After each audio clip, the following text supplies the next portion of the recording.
to piggyback off that, what's next? I think I have the entrepreneur bug fully at this point. Yes. Yeah, exactly. So we'll have you again in a year. Hopefully, yeah, that'd be great. Yeah, I would appreciate it. So a lot of things I struggled with during this process, and a lot of them were around mental health issues. So how do you stay positive as you...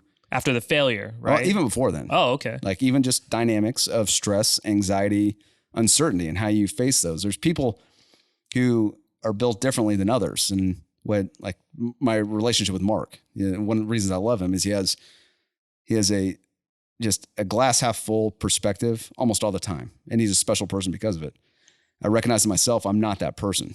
And you go through a lot of struggles on what, why, the how, and you need people to talk to, and friendships are great, but you also need sometimes assistance.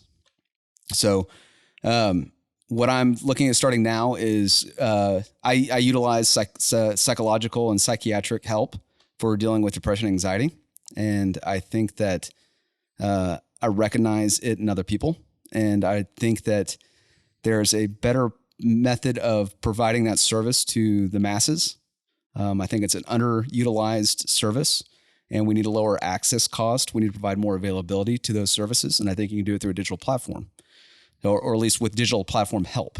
So right now I'm working on a business model that works through identification and assessment and adoption of the need for mental health services, being both mental well-being, which is a more call it in the normal framework, and also mental illness, which is something I've experienced and that I think a lot of people have a need for assistance.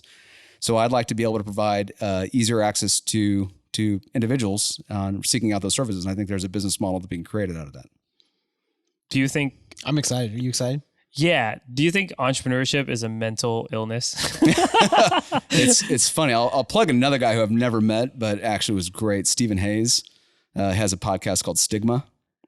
Great podcast. Entrepreneurship is not a mental illness, but I do think it attracts certain personality types that do probably disproportionately have mental illnesses associated with that pursuit. So you're not necessarily mental illness if you pursue entrepreneurism, but I do think it attracts a certain individual. And speaking to those individuals, what do you say to the entrepreneurs behind you? The entrepreneurs behind me? Yeah. Passion's key. Like for me, monotony is a horrible thought process. I simply can't just cut a paycheck and live life. And there's ways to balance life, and there's nothing wrong with that. If you have that mindset of entrepreneurism, you have to do a lot of self-reflection. You have to have passion, ability to execute, ability to work with other people for an idea that was once yours, but you have to give that up as you pursue the idea. And you have to be willing to live with failure. And I thought the latter part was no problem. Like, yeah, you can fail, just do it again. So hard to do. And you really have to do it with open eyes. Yeah.